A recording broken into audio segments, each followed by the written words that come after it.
LEGO Star Wars Rebuild the Galaxy Season 1, when Sig and Dev Rebling stumble into this Jedi temple and pull this special brick out of the wall, their whole world is turned upside down and everything is interchanging throughout the course of history, and Sig has to try and figure out the solution to change the past.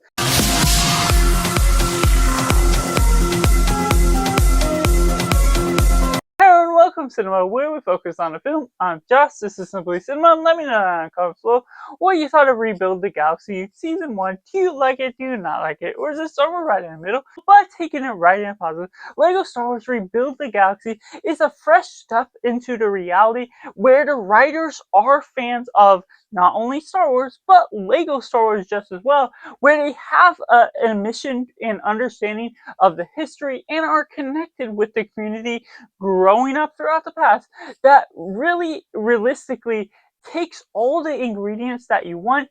not taking it into the canon of the Star Wars universe. It's not an official form of media what you're getting out of the story, which doesn't hold any limits against what they can do. They pull ingredients and characters and different scenes from all the different types of Star Wars media, Star Wars scenes, make little jokes out of the things that went wrong with some of the sequels and other things that come about along the way, makes it fresh and have an understanding with all these different references, not only to Star Wars, and pulling out all these different characters, intermixing together with a nice blend of different personalities. Even if you're not looking to get deeply thought out characters from them, it's still really great to see these evil characters that are evil for the sake of being evil, and getting a basic general understanding of what you're getting out of these protagonists just as well, while creating these original characters, Sig and Rev grouping, that really pulls upon the strings of the ingredients of this film, where Sig knows to learn the Force. He doesn't find himself to be the hero of the story, but how he finds out a revelation about himself, the way he has to be forced into this predicament and learning on to the understanding and save Dev from himself have becoming the Sith Lord of this galaxy, the way you're coming about with those things, and then pulling in Jedi Bob, which is this specialized community fan service, the idea that there was a 2002 Republic gunship Lego set that there was an unnamed Jedi that everyone named Jedi Bob, and they pull it into this movie as a character himself. And I was just a huge fan of being able to be well serviced with that idea, having certain things like Darth Jar Jar, Darth Rose Tico, other things that come about along the way that is just serviceable to fans of those that get the references, while still being a kid show, having all these corny little jokes along the way, having certain things that are just entertaining and not too complex to understand. They won't necessarily get all the references, have nostalgia for all these different ingredients, but it still pulls upon the Star Wars media in all of the best fashion, while creating this brotherhood dynamic between Sig and Dev, and creating this contrast between them throughout these 4 different episodes at 25 minutes apiece, that really services the runtime, goes about pretty quickly, and feels like it's well intentioned as a movie on its own, that falling about upon these stakes that are at the imminent risk to pull this galaxy back together, as Sig has to try and find out how to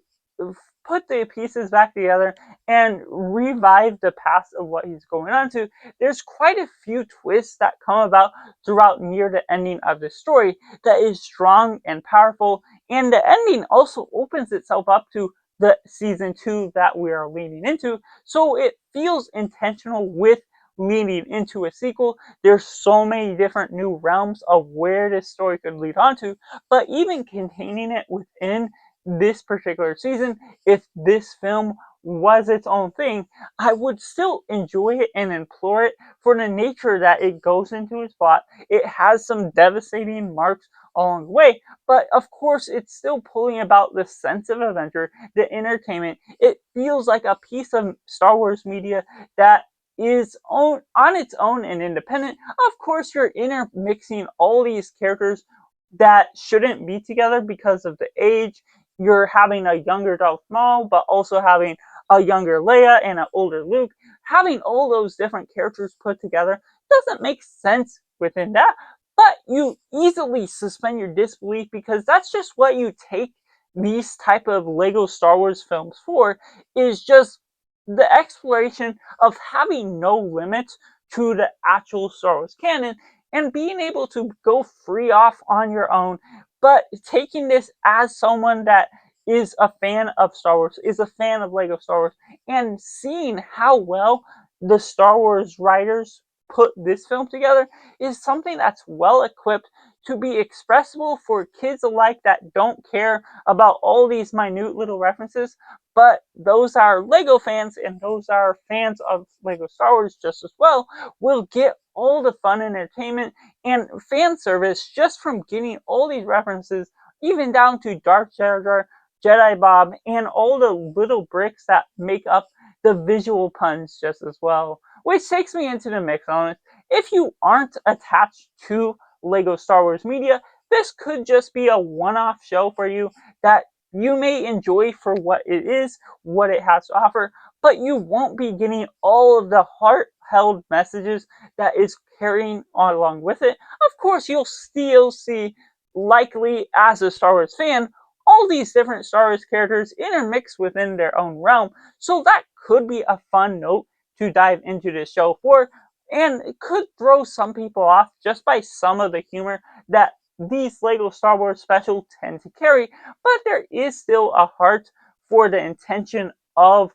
who is writing this, who the target audience of this film is. So that's where the disconnect can lie for some people. Not necessarily saying that it would be a bad film that's distasteful for what it does, and it does give in some nods to the sequels, how bad some decisions were, and so it takes some friendly shots at that and everything you can entertain yourself with along the way, or just be offended by certain things that don't necessarily make as much sense, depending on how much you suspend your disbelief to the way this universe works, the way things can feel a little contrived here and there throughout the longer way, but ultimately it could be just a mixed bag depending on what sort of audience member you are. Whether you're watching this just to let the time pass by, it could still be serviceable for the nature. If you are a plain Star Wars fan, don't follow along with the Legos.